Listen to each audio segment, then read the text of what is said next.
प्रणाम। एक विनती है आपसे। कहिए राजन।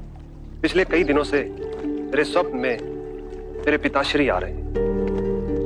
मैंने ब्राह्मणों से भी इसका अर्थ पूछा तो उनका कहना था कि तुम्हारे पिताश्री को शांति नहीं मिली, उनके लिए पूजा करनी हो, यज्ञ संपन्न करना होगा। आप तो परम ज्ञान का स्वरूप है, तो विनती है आपसे कि पूजा विधि आप ही के हाथों से हो, जो मेरे पिताश्री तक पहुंचे, उन्हें मुक्ति मिले, जीवन मरण के इस चक्र से वो मोक्ष पाले।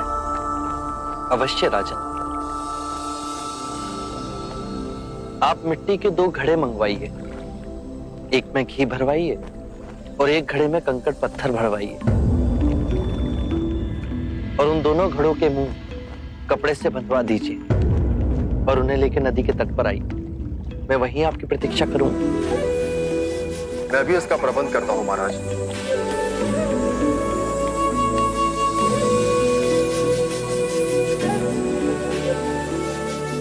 महाराज, अब आप इन दोनों घड़ों को पानी में डाल दीजिए।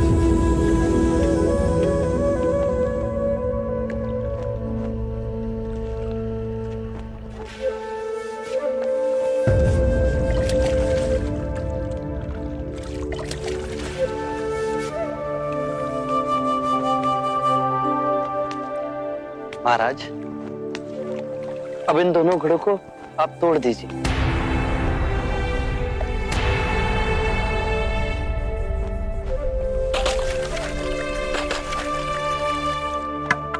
महाराज, अब आप ध्यान से देखिए कि ऊपर उठ पानी पर तैरने लगा।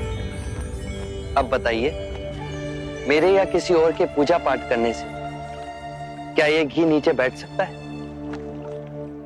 असंभव।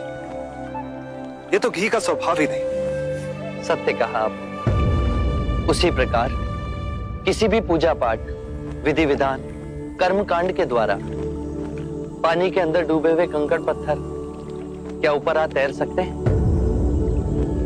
नहीं बुद्ध, ये तो प्रकृति के नियम के विरुद्ध है। तो हम प्रकृति से भिन्न कैसे हुए? हम भी तो प्रकृति का ही रूप है। सत्य कहा बुद्ध। एक सत्य ये भी है राजन, यदि हमारे पूर्वजों ने अपने जीवन काल में कंकड़ पत्थर बोए, दुष्कर्म किए, तो वो स्वाभाविक ही कंकड़ पत्थर की तरह नीचे बैठ जाएंगे। और यदि उन्होंने अपने जीवन काल में सत्कर्म किए तो स्वाभाविक ही घी की तरह ऊपर आ तैरने लगेंगे। जो बोएंगे वही काटेंगे। परंतु इस शरीर रूपी जीवन काल में ही नहीं, अपितु इस शरीर रूपी जीवन काल के पश्चात वाली यात्रा में भी हम जैसे कर्म करेंगे वैसा ही फल मिलेगा। अब बताइए, इस प्रकृति के नियम को कोई पूजा पाठ, कर्म कांड, विधि विधान, यज्ञ हवन मिटा सकता है? राजन, मैं भी इसको नहीं बदल सकता। केवल अच्छे कर्म ही मनुष्य की मुक्ति का द्वार खोलेंगे।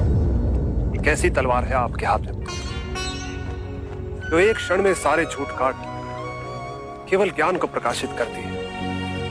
ना जाने कितने जन्मों और भटकता में यदि आपकी कृपा ना होती। इस एक क्षण में आपने अपनी अदृश्य तलवार से मेरे अहंकार का सर भी काट दिया। धन्य है प्रभु।